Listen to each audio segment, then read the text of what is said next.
India head की खास चर्चा में आप सभी का स्वागत है। मैं हूं आपके साथ सुनीता पटेल। हमारे देश में लोग भगवान से ज्यादा कथावाचकों को पूजते हैं। इसका ताजा उदाहरण यूपी के हाथरस में भोले बाबा की पैरों की धूल लेने के चक्कर में 126 लोगों की मौत से सामने भी आ चुका है। प्रसिद्ध कथावाचक धीरेन्द्र शास्त्री से लेकर प्रदीप मिश्रा तक और जया किशोरी से लेकर अनिरुद्धाचार्य और देवकी नंदन ठाकुर तक की कथाओं में लाखों की भीड़ जमा होती है।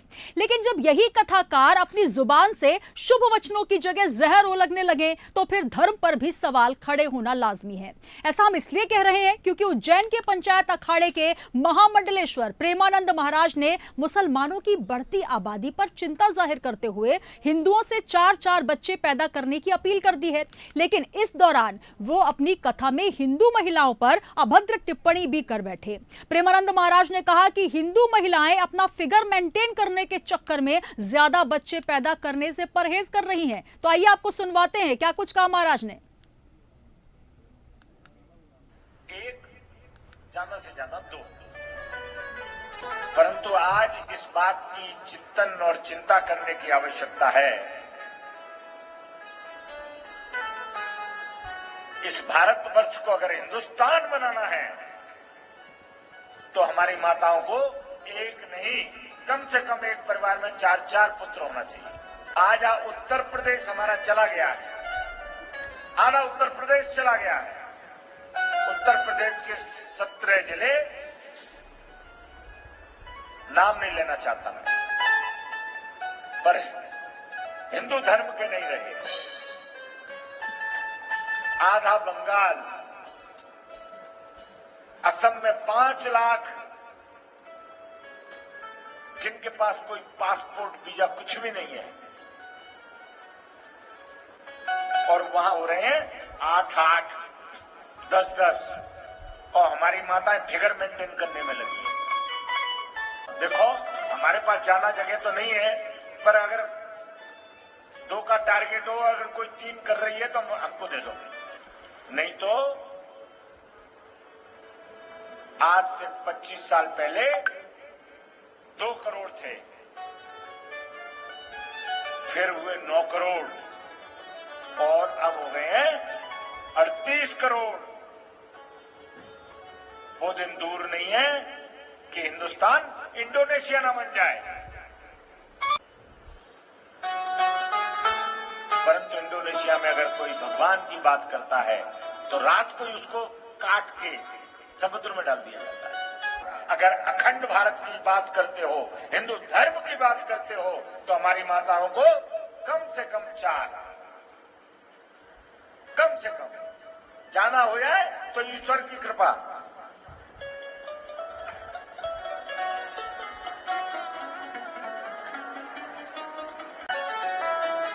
हिंदू धर्म को बचाना है, नहीं तो आज हम अल्पसंख्यक उनको कहते हैं, कल अल्पसंख्यक कश्मीर की तरह हम हो जाएंगे। तो हमको इस हिंदुस्तान में हिंदुस्तान ही रहने देना है। तो सुना आपने, हिंदुस्तान को हिंदुस्तान ही रहने देना है। इस पर चिंता तो महामंडलेश्वर ने जाहिर की, लेकिन यह पहला मौका नहीं है जब किसी संत और कथावाचक ने आबादी घटने के लिए महिलाओं को जिम्मेदार ठहराया हो। इससे पहले भी कई कथावाचक हिंदुओं से इस तरह की अपील कर चुके हैं और कई कथावाचक और संत महिलाओं पर अभद्र टिप्पणी भी कर चुके हैं। चलिए अब हम आपको सुनवाते हैं कि कब कब हिंदुओं से आबादी बढ़ाने की अपील की गई और कब कब महिलाओं पर अभद्र टिप्पणियां की गई। मुसलमानों का ट्रेंड है कि वो बिना थूके कुछ बेचते ही नहीं है, थूक जिहाद बोला जाता है। कोरोना काल में ऐसे लाखों वीडियो प्रकाशित हुए हैं जिससे ये साबित होता है कि उनके द्वारा बिना लब दिए, माने बिना थूक लगाए कुछ बेचा जाना संभव ही नहीं है। इसलिए मुसलमानों की शॉप पर उनका नाम लिखना बहुत ज्यादा महत्वपूर्ण है, जिससे हिंदू वहां पे ना जाए। मैं सभी हिंदुओं से आह्वान करता हूं, आप सबके चैनल के माध्यम से कम व्रतस्थ होते हुए तो भी मुसलमानों के दुकानों से कुछ भी खरीद के ना खाएं, क्योंकि उनकी परंपरा है बिना थूके वो कुछ खिलाते पिलाते नहीं है। फल भी है तो उसको वो थूक जरूर लगाएंगे। ऐसे लाखों वीडियो सामने आए हैं अब हाथ कंगन को आरसी क्या और पढ़े लिखे को फारसी क्या है, ये एक पर्शियन कहावत है। तो ये जो महत्वपूर्ण बात है, इसको ध्यान में रखते हुए हिंदुओं ने इस प्रकार की सुरक्षा स्वयं ही करनी चाहिए। 3-4 बाल बच्चे हों, 2 ठैया राम के लिए,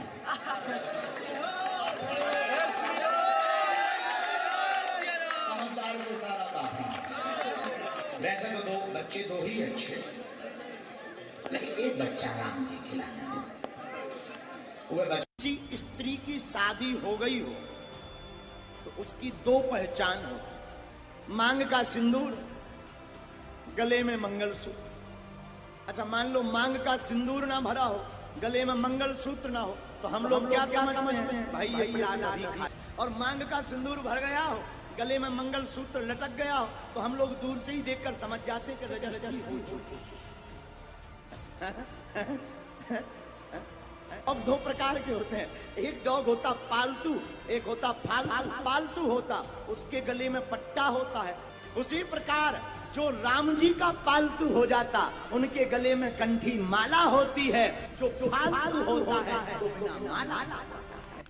तो ये तमाम बयान आपने सुने, जिसमें धीरेन्द्र शास्त्री कथावाचक महाराज हैं, देवकी नंदन जी हैं, प्रदीप मिश्रा कथावाचक है, उन्होंने भी इस तरीके का बयान दिया, कालीचरण महाराज भी लगातार इस तरीके के बयान दे रहे हैं। तो कथावाचकों के इन बेतुके बोल से कई सवाल खड़े हो रहे हैं जो आज इंडिया हेड उठाएगा, लेकिन आपको एक और प्रतिक्रिया पहले सुनवाते हैं। जो लाखों करोड़ों है, जनसंख्या नियंत्रण कानून बनाओ, नहीं बनता तब तक बहुसंख्या में बने रहो, ऐसा कार्य करो, क्योंकि ये देश सेकुलर तभी तक रहेगा जब तक सनातनी बहुसंख्या में है। जिस दिन देश में सनातनी बहुसंख्या में नहीं रहेगा, ये देश सेकुलर नहीं रहेगा।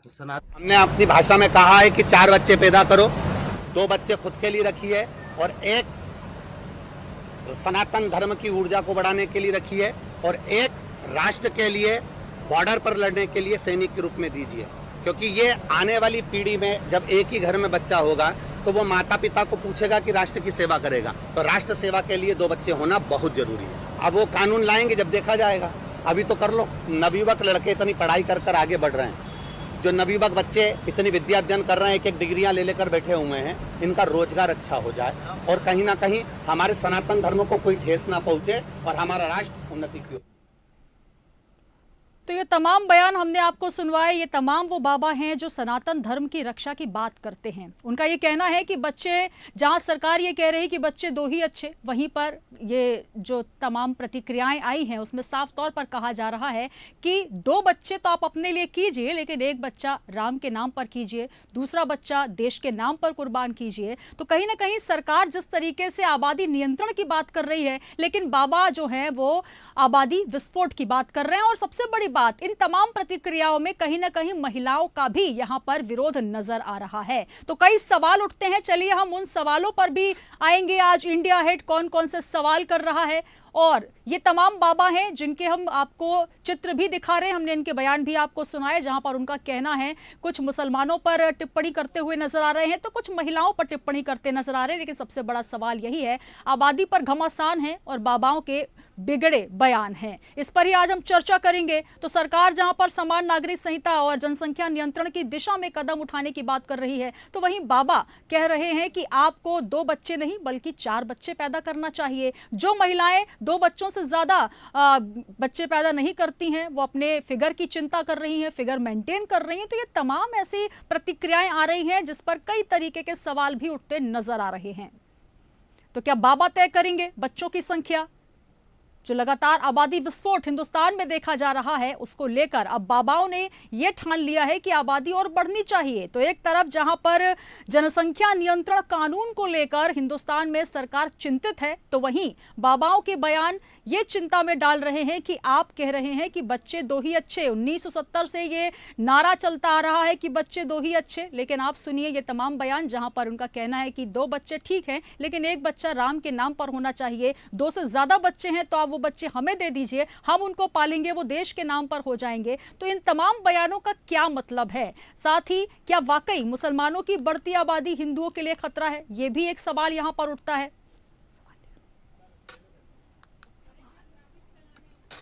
तो चलिए, इंडिया हेड आज कौन कौन से सवाल उठाने वाला है, आपको वो तमाम सवाल भी हम बता देते हैं। क्या वाकई मुसलमानों की बढ़ती आबादी हिंदुओं के लिए खतरा है? ये बड़ा सवाल यहां पर उठ रहा है। क्या वाकई हिंदुओं को 4-4 बच्चे पैदा करने की जरूरत है? ये भी एक बड़ा सवाल है। तो ये तमाम सवाल टीवी स्क्रीन पर हम आपको दिखा रहे हैं। क्या वाकई मुसलमानों की बढ़ती आबादी हिंदुओं के लिए खतरा है? क्या वाकई हिंदुओं को 4-4 बच्चे पैदा करने की जरूरत है? क्या हिंदुओं में कम बच्चे पैदा करने का प्रचलन सनातन के लिए खतरा है? और क्या हिंदू महिलाएं अपना फिगर और खूबसूरती बचाने के लिए बच्चे पैदा करने से गुरेज कर रही हैं? तो ये तमाम सवाल हैं जो कि आज हम उठाएंगे। क्या वाकई मुसलमानों की बढ़ती आबादी हिंदुओं के लिए खतरा है? क्या वाकई हिंदुओं को 4-4 बच्चे पैदा करने की जरूरत है? तो इन तमाम सवालों पर आज हम चर्चा करेंगे। हमारे साथ तमाम मेहमान जुड़ेंगे, उनसे ही परिचय कराते हैं। लेकिन टीवी स्क्रीन पर इंडिया हेड ये तमाम सवाल पूछ रहा है। बाबाओं के बयान पर जो बेतुके बयान आए हैं, उसमें कई बयान ऐसे हैं जो कि वाकई चिंतनीय हैं।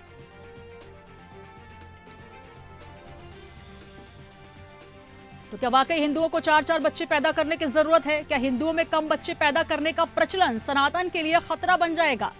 और हमारे साथ तमाम मेहमान जुड़ेंगे। एक परिचय मैं आपसे उनका करवा देती हूँ। हमारे साथ जुड़ रहे हैं डॉक्टर अवधेश पुरी जी महाराज, पीठाधीश्वर स्वस्तिक पीठ उज्जैन से। महाराज जी, बहुत स्वागत है आपका इंडिया हेड में। नमस्कार महाराज जी, अब तक आवाज पहुंच रही है? जी, मैं सुन पा रहा हूँ जी। साथ ही जुड़ रही हैं प्राची कौशिक जी, सामाजिक कार्यकर्ता हैं। प्राची जी, बहुत स्वागत है इंडिया हेड में आपका। नमस्कार। नमस्कार। और साथ ही जुड़ रहे हैं मुस्लिम महासंघ से फरहत अली खान जी। फरहत जी, बहुत स्वागत है आपका। तो चलिए, सबसे पहले मैं शुरुआत करना चाहूंगी, हमारे साथ डॉक्टर अवधेश पुरी जी महाराज, पीठाधीश्वर स्वस्तिक पीठ उज्जैन से जुड़ रहे हैं। महाराज जी, ये बयान आपने भी सुना है जिसमें साफ तौर पर महामंडलेश्वर प्रेमानंद जी महाराज कह रहे हैं, उनकी प्रतिक्रिया, हालांकि ये वीडियो अब तो वायरल हो चुका है, आप तक भी पहुंचा होगा। आपकी प्रतिक्रिया जानना चाहूंगी, क्या वाकई सनातन के लिए खतरा हो चुका है? और जिस तरीके से वो कह रहे हैं कि 2 बच्चे नहीं बल्कि हिंदू महिलाओं को 4 बच्चे पैदा करना चाहिए, इस पूरे बयान पर आपकी प्रतिक्रिया सर? जी, मैं ये कहना चाहूंगा कि अगर हम खतरे की बात कहें जी, तो ये अपने आप में बिल्कुल ठीक है। हिंदुओं को बहुत बड़ा खतरा है जी, क्योंकि जब इतनी कम संख्या पर, इतनी कम आबादी पर हमारी यात्राओं पर हमले हो रहे हैं, जी, सरेआम हमारे लोगों के कत्ल किए जा रहे हैं, ऐसी भी कई घटनाएं आपने देखी हैं। मुझे जहाँ तक लगता है कि बिल्कुल भय नाम की और अनुशासन नाम की कोई चीज नहीं है, तो फिर संतों को मजबूरन होकर के इस प्रकार के बयान देने पड़ते हैं। मुझे ऐसा लगता है कि उनकी ये जो चिंता है, ये जितनी धार्मिक है, इसमें जितनी धार्मिकता है उतनी ही इसमें राष्ट्रीयता भी है। राष्ट्र के लिए भी तो घातक ही है। आप कल्पना करिए कि जब आप इतनी कम संख्या में सरेआम आपके अंदर से डर निकल गया, तो जब आपकी संख्या और अधिक बढ़ेगी तो फिर हिंदुओं का जीना तो निश्चित रूप से दूभर हो जाएगा, मुश्किल हो जाएगा। तो उन्होंने ये कहा है कि अगर धर्म की रक्षा करनी है और इस राष्ट्र का भी संतुलन ठीक से बनाना है जी, तो फिर आबादी का नियंत्रण होना चाहिए। ये तो सरकार कहती है, लेकिन सरकार की बात एक वर्ग क्यों नहीं मानता? क्या सरकार केवल हिंदुओं के लिए है? क्या सरकार को केवल हिंदुओं की आबादी नियंत्रण करनी है? अगर ऐसा नहीं है तो मुझे लगता है कि फिर सरकार को जो लोग बिना सोचे विचार संतान पैदा कर रहे हैं और आबादी बढ़ा रहे हैं, सबसे पहले उन पर नियंत्रण लगाना चाहिए। मेरा कहने का मतलब ये, एक देश एक कानून। अगर आबादी नियंत्रण करें तो सभी करें, और नहीं करें तो फिर सबको आप फ्री छोड़िए। चलिए महाराज जी, इस एक पक्ष पे तो आपने अपनी प्रतिक्रिया दे दी कि यहाँ पर जो प्रेमानंद महाराज जी हैं, उनकी चिंता धार्मिक है, सनातनी है और देश हित में है, राष्ट्र हित में है। लेकिन क्या पूरा बयान आपने सुना? क्या पूरी प्रतिक्रिया सुनी? व्यासपीठ से, गद्दी से बैठकर वो महिलाओं के लिए जिस तरीके की भाषा का इस्तेमाल कर रहे हैं कि आप अपना फिगर मेंटेन करना चाहती हैं, इसलिए आप 2 बच्चों से ज्यादा बच्चे पैदा नहीं करती। एक तरफ आप राष्ट्र हित की बात कर रहे हैं, सनातन को बचाने की बात कर रहे हैं, वहीं जिस सनातन में महिलाओं को सर्वोपरि माना गया है, उनको देवी की तरह पूजा गया है, उनके लिए इस तरीके की भाषा का इस्तेमाल, इससे आप कितना इत्तेफाक रखते हैं महाराज जी?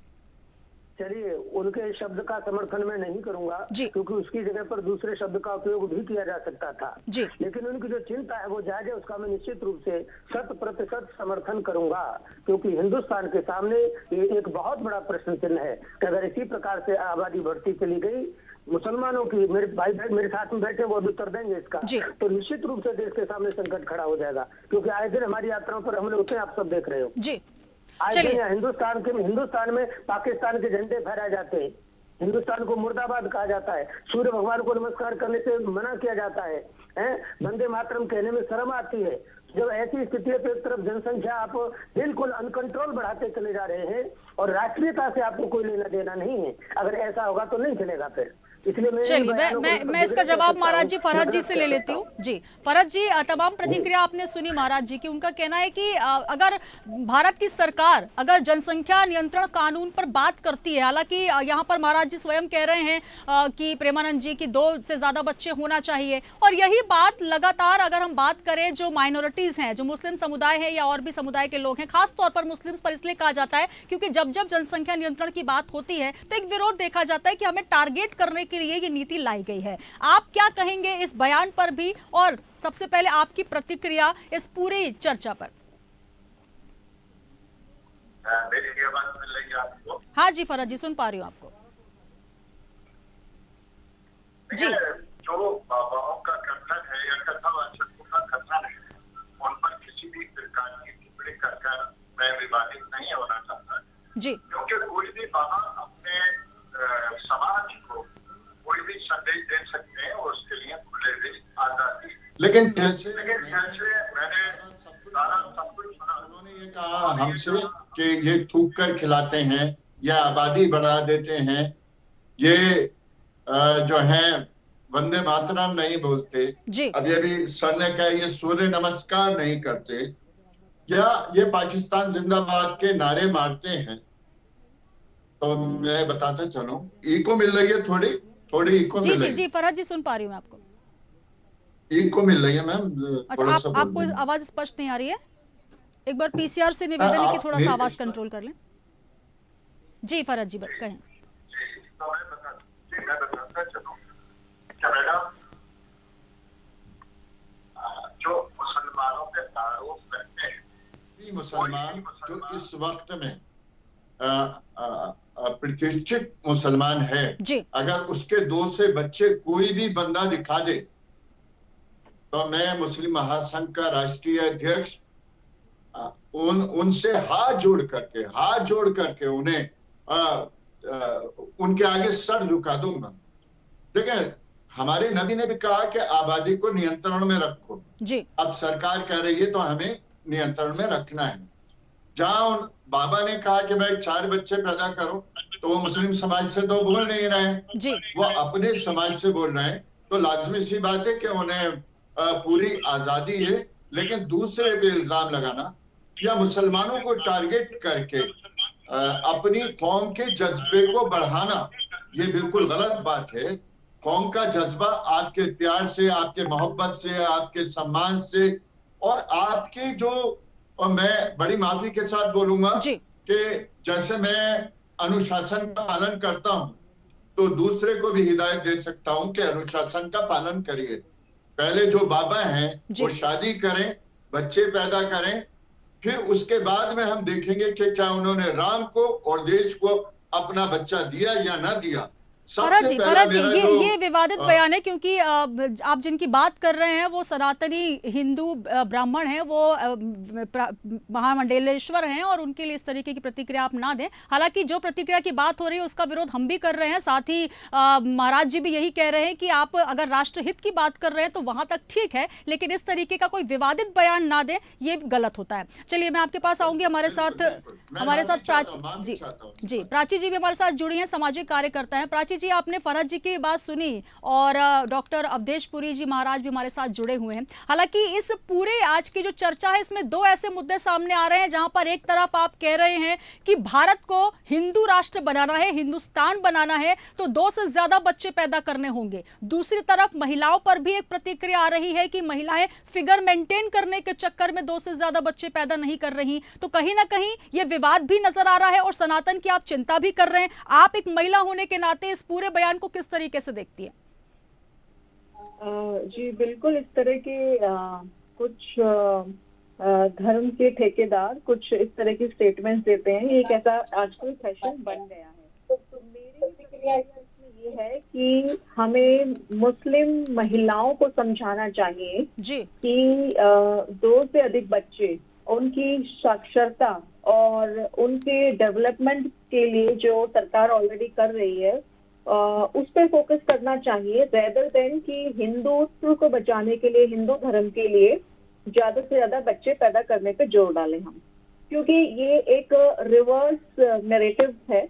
और महिला चाहे किसी भी धर्म में हो, महिलाओं का जो स्वास्थ्य है, जब वो जननी है, माँ है, तो उसका स्वास्थ्य आज अगर हम देखें हॉस्पिटल्स पे कितना बर्डन है, कितने बच्चे आज भी इंस्टीट्यूशनल डिलीवरीज नहीं हो पा रही है, और बच्चे को 2 बच्चे पालना आज के और पुराने समय में 10 बच्चे पालने के बराबर है जी। तो हिंदू महिलाओं को अब फोर्स ना करने की बजाय जो दूसरा पक्ष है, मुस्लिम जो समाज है, उसमें महिलाओं के सशक्तिकरण पे अगर हम योगदान देंगे, महिलाओं को समझाएंगे और पूरा मुस्लिम समाज आगे आएगा जी। मदरसों से ये प्राची जी जो आप बात कह रही हैं वो एकदम मतलब कहीं ना कहीं ये कहा जा सकता है कि तथ्यहीन बात कह रही हैं आप। एक समाज से ये कहना चाह रही हैं कि आप ऐसा ना करें, क्योंकि फरहाद जी जुड़े हुए हैं, और दूसरा उन्होंने ये साफ तौर पर कहा कि अगर आप अपने समाज के लिए कोई संदेश देना चाह रहे हैं तो आप अपने समाज के लिए वो संदेश दीजिए। लेकिन यहाँ पर बात हो रही है महामंडलेश्वर प्रेमानंद जी महाराज एक तरफ राष्ट्रहित की बात तो कर रहे हैं कि जनसंख्या जो है वो नियंत्रण नहीं होनी चाहिए। सरकार ने जो नारा दिया है, जो जनसंख्या नियंत्रण कानून का नारा है, 2 बच्चे होने चाहिए, और आचार्य जी कह रहे हैं कि बच्चे 2 नहीं बल्कि 4 होने चाहिए। अगर आप नहीं पाल सकते तो वो 2 बच्चे आप हमें दे दीजिए। साथ ही महिलाएं फिगर मेंटेन करने के चक्कर में 2 बच्चों से ज्यादा बच्चे पैदा कर रही हैं। मैं इस बारे में आपकी प्रतिक्रिया जानना चाह रही हूँ। देखिए, ये एक बहुत ही ज्यादा नेगेटिव स्टेटमेंट है कि महिलाएं फिगर मेंटेन करने के लिए बच्चे नहीं कर रही हैं।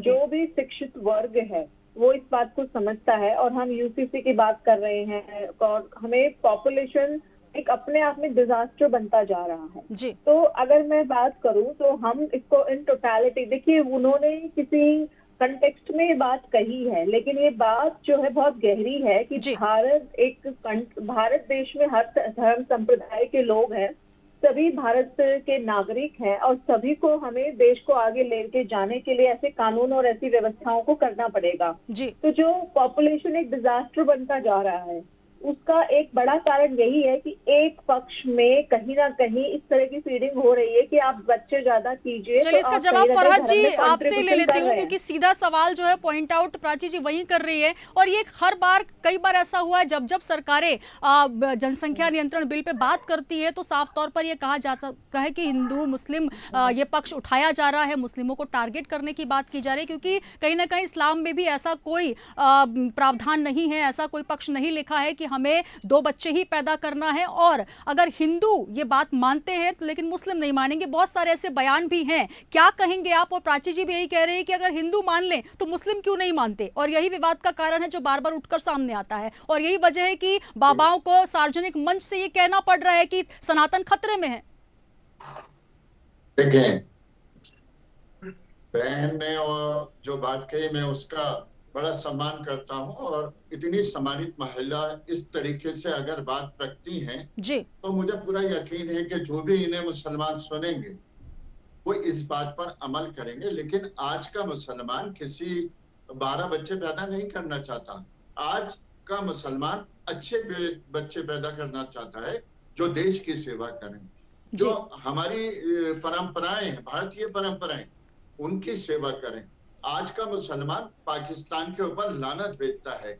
आज का मुसलमान एपीजे कलाम और लेकिन फरहाद जी ये जो नारे निकल कर आते हैं, जो ये फिलिस्तीन के झंडे, ये जो हिंदुस्तान मुर्दाबाद के नारे, ये कहीं वहीं से निकल कर आते हैं। और सबसे ज्यादा देखिए ना, इस्लाम की जो बात कर रहे हैं वहां पर सबसे ज्यादा खतरा हिंदुओं को तब नजर आता है जब मुस्लिम भाई बहन ही इस तरीके के नारे लगाते हैं। बहुत सारे ऐसे वीडियो सामने आते हैं, बहुत सारे ऐसे बयान सामने आते हैं जहां पर साफ तौर पर यह कहा जाता है कि हिंदुस्तान में रहने पर उनको खतरा है, और साथ ही पाकिस्तान जिंदाबाद के नारे लगाए जाते हैं। तो कहीं ना कहीं सवाल ये उठते हैं कि आखिर हिंदुस्तान हिंदुस्तान में रहकर अगर आप हिंदुस्तान विरोधी नारे लगाएंगे, हिंदू विरोधी नारे लगाएंगे, सनातन के विपक्ष में बात करेंगे, तो कहीं ना कहीं हिंदुस्तान में हिंदू खतरे में है। और यही वजह है कि बाबा साफ तौर पर यह कहते हैं। हालांकि कहीं ना कहीं यह भी कहा जा सकता है कि ये एक आपसी वैमनस्य को बढ़ावा देने के लिए कहा जा रहा है, लेकिन दोनों तरफ से यह सोचने और विचार करने की आवश्यकता है, क्या वाकई हिंदुस्तान में हिंदू खतरे में है या मुसलमान खतरे में है?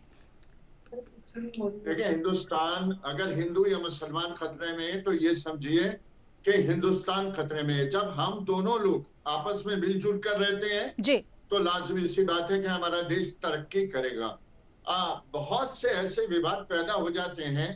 मैडम, आजकल सोशल मीडिया का जो चलन चला हुआ है, सोशल मीडिया जो हमारे युवाओं को है वो बहुत बहकाती है, भटकाती है, भड़काती है।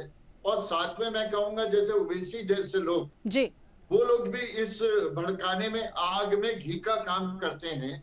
आज अच्छा देश चल रहा है, उसमें अच्छी बातें करना चाहिए और आप हमें लेते भी यूं हैं कि हम सच बोलते हैं जी। जैसे अभी आपने कहा कि फिलिस्तीन जिंदाबाद का क्यों नारा मारेंगे अपने देश में, लेकिन एक बात और क्लियर करता चलो यहाँ से कि फिलिस्तीन में जो भी घायल हुए या वहां पर पीड़ित थे उनको हमारे देश ने तरह तरह से मदद पहुंचाई है। और वो फिलिस्तीन का हमारा देश दुश्मन नहीं है। वहां पर जो हमास है, जो आतंकवादी है, उसके लिए हम यहाँ का हिंदू, यहाँ का मुसलमान सब उसका विरोध करता है कि आतंकवाद को किसी भी तरीके से पनाह नहीं दी जाएगी। जहां तक बात रही कि हम अभी बहन ने बोला कि मुसलमान औरतों को समझाएं, तो मुसलमान औरतें आजकल पढ़ी लिखी महिलाएं हैं जो देश के लिए अपने बच्चों को बहुत समर्पण की शिक्षा देती हैं। फरहद जी, शिक्षा की बात पे जी प्राची जी कुछ कह रहे हैं। शिक्षा से वंचित किया गया है और इसका एक बड़ा कारण है कि उनकी धार्मिक अड़चने और कुछ इस तरह के मौलवी भी उनको प्रेरित करते हैं कि वो जो है पढ़ाई लिखाई शिक्षा की तरफ ना जाए। जितनी भी स्कीम्स है, स्कॉलरशिप है, आप उनका डेटा उठा के दीजिए, देखिए मुस्लिम महिलाओं को शिक्षा ग्रहण करके आगे बढ़ने के लिए ही उनका समाज उनको रोक रहा है। यही सबसे बड़ा उनके पिछड़ेपन का कारण है। चलिए मैं डॉक्टर अवधेशपुरी महाराज जी का रुख कर लेती हूँ जी। खाली टीवी बयान है, ऐसा है नहीं कि मुस्लिम महिलाएं उनकी बात माने। कोई भी मुस्लिम महिलाएं या मुसलमान ऐसे टीवी बयानों को का कंडेम करती हैं। मैं यहाँ से मुस्लिम महासंघ का राष्ट्रीय अध्यक्ष ऐसे उनको कंडेम करता हूँ। मुसलमानों में तो इकरा शब्द पहले आया कुरान में कि पढ़ो, और हम पढ़े लिखे जब होंगे जब हमारी माएं पढ़ी लिखी होंगी। तो हमें सबसे पहले पढ़ना लिखना है, उसके बाद हमें जो अपनी घरेलू गृहस्थी है वो चलाना है। महिलाओं का सम्मान करना है। कहाँ फॉलो होता है, कहाँ महिलाओं को जो है ट्रिपल तलाक हो या और बाकी चीजें हो, कैसे उनका शोषण किया जा रहा है, ये देखते आप डेटा उठा के देखिए महिलाएं कितनी हैं कॉलेज और यूनिवर्सिटीज में, मुस्लिम महिलाएं। चलिए प्राची जी हम इस मुद्दे पर नहीं रहे। हम ये बात कर रहे हैं कि बाबा जो लगातार बेतुके बयान दे रहे हैं और जनसंख्या को लेकर जिस तरीके से प्रतिक्रिया आई है, मैं अब स्वामी जी का एक बार फिर रुख करना चाहूंगी। स्वामी जी, आज हम बात कर रहे हैं जिस तरीके से व्यासपीठ पर बैठकर, गद्दी पर बैठकर अगर कोई भी बयान, भले देखिए सनातन को बचाने का अगर आप बीड़ा आप लेकर चल रहे हैं, जिस तरीके से फरहद जी कह रहे हैं कि वाकई मुस्लिम जो है अगर हिंदुस्तान में रह रहे हैं तो उन्हें क्यों खतरा होना चाहिए, दोनों तरफ से बयान अपने जो है वो बचाव में दिए जा रहे हैं। लेकिन कई ऐसे बयान है, मैं आपको और भी सुना दूं। तपस्वी छावनी के पीठाधीश्वर जगत गुरु परमहंस आचार्य जी ने कहा कि हिंदुस्तान में कई राज्यों में हिंदुओं की संख्या कम हो रही है, कई जगह माइनॉरिटीज आ चुकी है, जहां हिंदू कम हो रहे हैं वहां गायों की हत्या हो रही है, हिंदुओं की अल्पसंख्यक होने की वजह से यह हो रहा है। तो इसलिए अब बच्चे जो हैं वो ज्यादा पैदा करने की जरूरत है हिंदुओं को। तो क्या आपको लगता है कि इस तरीके से सनातन को बचाया जा सकता है? क्या यह बयान कहीं से कहीं तक सही लगता है कि आप अगर बच्चे ज्यादा पैदा करेंगे तो आप हिंदुस्तान को बचा पाएंगे, हिंदू राष्ट्र बना पाएंगे? जी, बहुत अच्छी बात आपने कही। मैं आपको बहुत ही निष्पक्ष दृष्टि से ये कहना चाहूंगा जी कि हम धर्म गुरु हैं, चाहे कोई हिंदू धर्म गुरु हो या मुस्लिम धर्म गुरु हो या ईसाई धर्म गुरु हो, सिख धर्म गुरु हो, कोई भी क्यों हो, वो अपने धर्म की बात करेगा। उसका धर्म ग्रंथ उसको जो निर्देश देता है वह उसके आधार पर अपना वक्तव्य देता है। अगर इस राष्ट्र में एक देश में एक कानून है, यानी एक संविधान है, तो फिर किसी धर्म विशेष की बात मानी जाना, जैसे कि कुरान की बात हम माने कि कुरान के आधार पर मुस्लिम चाहे जितने बच्चे पैदा कर सकते हैं जी, लेकिन कुरान की बात न मानी जाए। अगर इस देश में कुरान की बात मानी जाएगी तो कुरान की भी बात माननी चाहिए, और नहीं तो संविधान है, सबके लिए बराबर है जी, संविधान समान रूप से लागू होना चाहिए। मैं तो ये कहूंगा एक राष्ट्र एक देश एक कानून। तो जब एक देश एक कानून होगा तो फिर ये विषमता नहीं आएगी। मूल देखिए, हम इन बोलों को बिगड़े बोल कह करके, बिगड़े बयान कह करके अगर टालेंगे तो देश की समस्या और अधिक बढ़ जाएगी। बयान बिगड़े नहीं है, व्यवस्थाएं बिगड़ी हुई हैं कि एक तरफ अनेक शादियां करने का रिवाज चल रहा है, एक तरफ अनेक बच्चे पैदा करने का रिवाज चल रहा है, और दूसरी तरफ उन पर हर प्रकार के नियंत्रण लगाए जा रहे हैं, थोपे जा रहे हैं। मान लीजिए हम ये कहेंगे कि इस शिक्षित राष्ट्र में जी, अगर आज का युवा शिक्षित है तो वो अपना भूत भविष्य सब देख करके चलता है, और तभी वो बच्चे को अपनी संतान को जन्म देता है।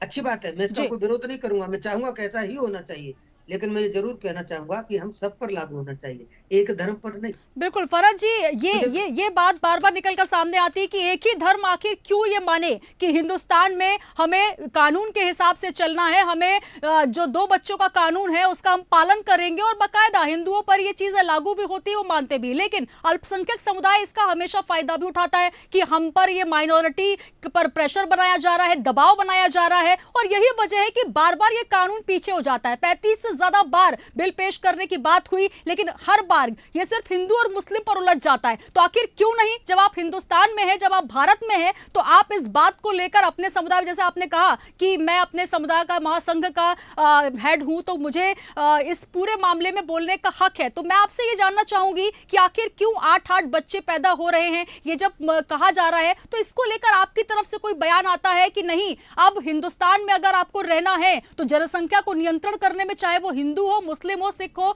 ईसाई हो, हर किसी को एक सा सोचना होगा, एक जैसे विचार रखने होंगे? देखिए, सबसे पहले तो मैं अभी कुरान की बात हुई या जी, गीता की बात हो, रामायण की बात हो, उसके विद्वान उसके रेफरेंस से बात करते हैं।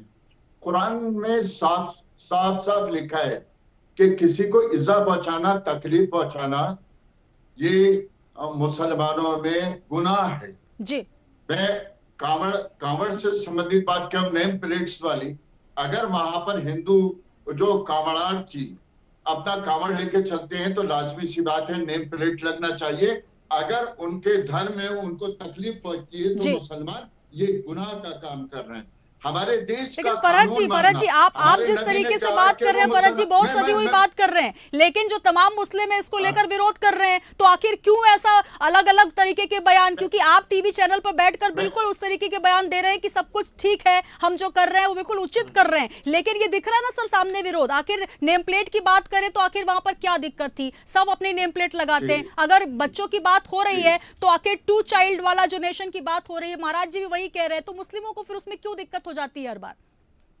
देखिए, मैं एक बात बताता चलूं मैडम, जैसे मुसलमानों के बच्चे होंगे वो तो 2 जगह पर होंगे, या तो घर पर दाई के माध्यम से, जो एनएम बोलते हैं आजकल, उसके माध्यम से होंगे, या हॉस्पिटल के माध्यम से होंगे। तो लाजमी सी बात है कि बच्चा पैदा कोई कुदरती तो हो नहीं जाता, वो जानवर तो है नहीं। तो जहां पर बच्चे पैदा हो रहे हैं वहां पर ही हमारी सरकार इसको अनुबंधित कर दे कि उनके 2 बच्चे होंगे। सर, सरकार तो कोशिश कर रही है ना सर, हर बार बिल लाने की प्रयास होते हैं, लेकिन हर बार ये बयान आ जाते हैं कि मुस्लिम विरोधी कानून लाया जा रहा है। उसके तरीके अपनाए जाएंगे, उसके तरीके अपनाए जाएंगे। चलिए आप ही बता दीजिए किस तरीके से, क्योंकि आप महासंघ से जुड़े हुए हैं, ये क्या आप इस नेशनल टीवी पर ये बोल रहे हैं कि वाकई हम ये स्वीकार करते हैं, जैसा कि हिंदू ये चाह रहे हैं कि हम तो तैयार हैं, अगर सरकार ये बिल पास करती है तो हम 2 बच्चों के लिए तैयार है, ये बाबाओं को ये बयान वहां से नहीं देने पड़ेंगे। लेकिन सबसे बड़ा सवाल ये है कि अगर दूसरे तबके से, अगर यहां से भी ये बोल दिया जाए कि हम सरकार की तरफ है, ये हिंदुस्तान भारत देश है, हमारा देश, और हम सब मिलकर यहाँ पर रहेंगे और एक ही कानून को मानेंगे, 1 नेशन 1 कानून, तो कहीं ना कहीं ये जो बार बार ये जो खलबली मच जाती है, बार बार ये बयानबाजियां होती है, ना हो। आप ये बात स्वीकार ही नहीं कर रहे हैं सर। मैं इस बात को स्वीकार करता हूं जी, अपने अल्लाह, अपने रसूल, अपने कुरान की कसम, मुझ जैसे मुसलमानों को जो देख रहे हैं जी, उनका सबसे पहला फर्ज अपने देश का कानून मानना जी और उसका एहतराम करना है। आज वो मुसलमान जो अपने देश का कानून नहीं मानता, मैं समझता हूं वो इस्लाम को मानने वाला मुसलमान हो ही नहीं सकता, उसका नाम मुसलमान जरूर हो सकता है। तो अगर मेरे देश में ऐसा कानून लागू होगा जी तो हम उसके समर्थन में आएंगे, उनके समर्पण में आएंगे, इस कानून के लिए हम अपना त्याग कर देंगे। अगर मुसलमान हमारा सर काटना चाहेंगे तो हम सर दे देंगे, लेकिन ये जो राजनीतिक दल है ये हमारे मुसलमानों को बहकाने, भटकाने और भड़काने का काम करते हैं। उसमें मुसलमान कोई भी उलेमा, कोई भी विद्वान इस कानून का उल्लंघन नहीं करता, लेकिन आ जाते हैं। मैं नाम ले दूं, अखिलेश आ जाएंगे, राहुल आ जाएंगे, मायावती जी आ जाएंगी, जो मुसलमानों से कहेंगे कि ये कानून तुम्हारे लिए है। हम इस तरीके से अपोजिट बात नहीं करते, लेकिन राजनीतिक दल हस्तक्षेप करते। लेकिन सबसे बड़ा सवाल यही है कि सरकार अगर कानून की बात करती है तो ये दोनों ही तबकों को, चाहे हिंदुस्तान में किसी भी कास्ट के लोग हैं, चाहे वो माइनॉरिटी हैं या हिंदू हैं, सबको ये बात माननी होगी। यही बात महाराज जी भी कह रहे हैं, हालांकि कहने का तरीका थोड़ा अलग हो सकता है। प्राची जी, आपका भी मैं अंतिम प्रतिक्रिया लेना चाहूंगी, समय की थोड़ी कमी है, हालांकि इस मुद्दे पर हम बहुत बात कर सकते हैं। प्राची जी, अपनी प्रतिक्रिया दीजिए। देखिए, कानून सबके लिए सेम होना चाहिए, और अगर आपने कोई कानून लाए और उसमें 2 बच्चों से अधिक आप करते हैं तो आपको सरकारी योजनाओं के लाभ से, इलेक्शन से और कुछ और बेनिफिट से वंचित रखा जाएगा। जी चलिए महाराज जी, आपकी प्रतिक्रिया। हालांकि फरहद जी जिस तरीके से बात कर रहे हैं, मुझे लगता है हिंदुस्तान का हर मुस्लिम यही सोच और यही समझ रखे तो निश्चित तौर पर ये हिंदू मुस्लिम का झगड़ा नहीं होगा। और यकीनन जब हम इस तरीके की बात करते हैं तो डिबेट में काफी बहस हो जाती है। लेकिन आज मुझे ऐसा लग रहा है कि फरहद जी, अगर आप वाकई सच्चाई और ईमान से बात कर रहे हैं तो इस तरीके से हिंदुस्तान में परिदृश्य नजर नहीं आएगा जहां पर सरकार को कानून पास करने के लिए इतना इंतजार करना पड़ेगा और बाबाओं को व्यासपीठ से इस तरीके से बात रखनी पड़ेगी। महाराज जी, आपकी प्रतिक्रिया। बिल्कुल ठीक कह रही हैं, और ये जो बिगड़े बोल या बिगड़े बयान आप जिनको कह रही है, ये बयान भी नहीं आएंगे अगर ऐसा होता है तो। जी बिल्कुल, कहीं ना कहीं एक कुंठा, कहीं ना कहीं एक दंश नजर आता है। और यही बात है कि व्यासपीठ से महाराज को इस तरीके से बात रखनी पड़ती है। हालांकि जो शब्दों का चयन है वो सही होना चाहिए। जी महाराज जी, चलिए, बहुत शुक्रिया हमारे साथ जुड़ने के लिए। मजबूरी है जी, बात पूरी कीजिए महाराज जी। हाँ, मैं ये कह रहा हूँ कि अगर ऐसा होता है तो शायद ये बयान जो आ रहे हैं नहीं आएंगे और पूरे राष्ट्र का विकास होगा इससे। चलिए, तो बिल्कुल देखो, या तो देश धर्म के आधार पर चले या संविधान के आधार पर चले, ये बहुत और धर्म के आधार पर चले तो फिर हिंदू धर्म के अनुयायी सबसे अधिक हैं, सनातन धर्म के अनुयायी सबसे अधिक हैं इस देश में, करीब 80% हम लोग हैं। तो जब आप अपने कुरान की बात करते हैं तो हमको भी पुराण की बात करनी पड़ेगी। दूसरी बात यह है कि अगर हम दोनों मिलकर के संविधान को मान लेते हैं तो इस राष्ट्र का निश्चित रूप से विकास होगा, फिर धर्म की बात दोनों तरफ से नहीं होगी।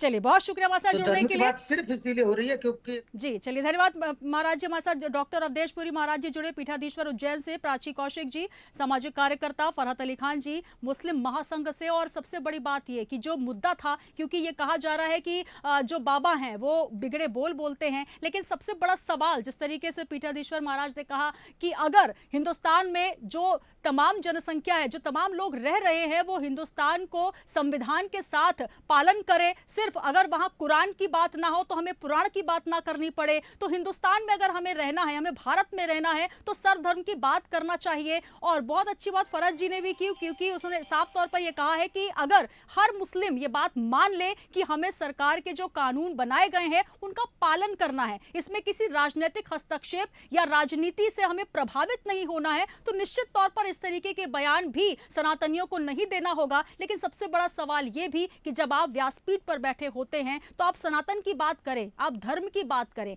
पुराण की बात करें, लेकिन मर्यादाओं का संयम रखना बेहद जरूरी है। बने रहिए इंडिया हेड के साथ। नमस्कार।